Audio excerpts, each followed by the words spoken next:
আসসালামু আলাইকুম রহমতুল্লাহ। যেই গণকবরটি দেখতেছেন এটা চাঁপাইনবাবগঞ্জের গণকবর। 1971 সালে চাঁপাইনবাবগঞ্জে পাকিস্তানি বাহিনী গণহত্যা চালায়।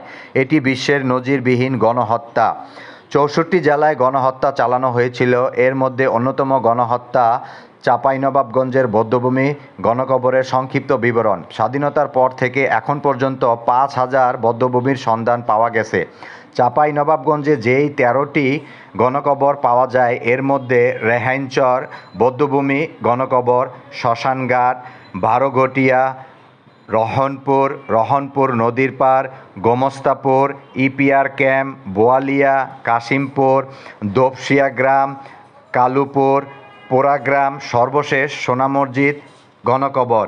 শিবগঞ্জ থানার গৌড়ের ঐতিহ্যবাহী ছোট সোনা মসজিদ ও দাখিলা দরওয়াজা সীমান্তের মধ্যবর্তী স্থানে পাকিস্তানি বাহিনীর হাতে অসংখ্য মানুষ নিহত হন। স্বাধীনতার পরবর্তী সময়ে এই গণকবরটি অবস্থিত হয়। আল্লাহ পাক আমাদের সবাইকে দেখার তৌফিক দান করুক।